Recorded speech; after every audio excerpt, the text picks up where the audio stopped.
Getting around during days like today can be difficult. It can also be dangerous if you're out for a significant amount of time, and significant these days is a relative term. 2 minutes or more seems to get you.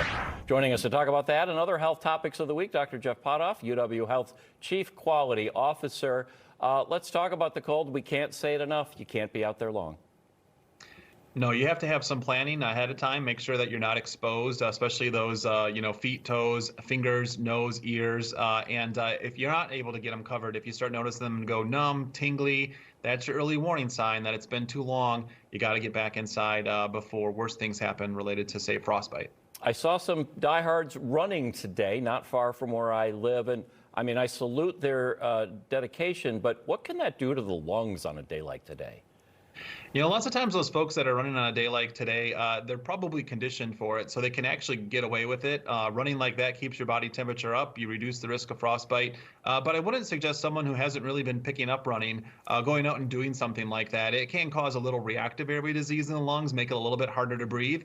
So certainly not something for everyone. Yeah, work on the stretching today, and we'll get the running in later. All right, let's talk flu activity. Some good news on this front, down a little bit, but nobody should be celebrating just yet.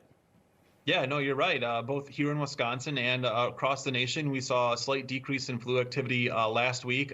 Similar to Wisconsin weather, we get that warm up in the middle of January, but that doesn't mean winter's over. Similar with the respiratory season, we're likely not out of the woods yet. More likely sometime in February, maybe early March. So we'll take the good news, but not the time to put your Kleenexes away or stop washing your hands at this point. Is it too late for a vaccine? The CDC says fewer than half Americans have gotten this flu shot, but tests out of Canada and South Africa say it's really been effective in fighting the flu.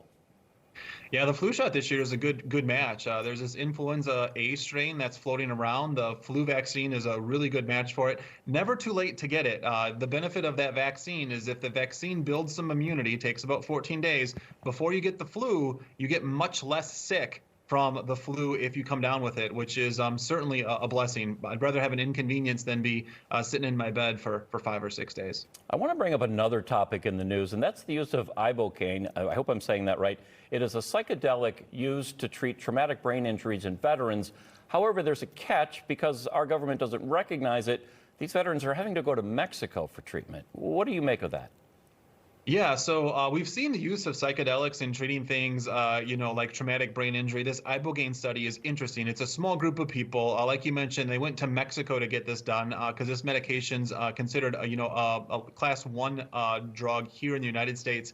It has maybe some promise. At the same time, ibogaine does have a tendency to cause heart arrhythmias, dysrhythmias that can sometimes be fatal. This needs more study before it's ready for prime time, but TBI is difficult to treat. Not bad that these studies are taking place in small quantities, around the world to help us better understand how we can treat people with this condition. It is fascinating what science is doing almost on a weekly basis. Dr. Pothof, as always, thank you, and stay warm where you are in Madison. Same to you.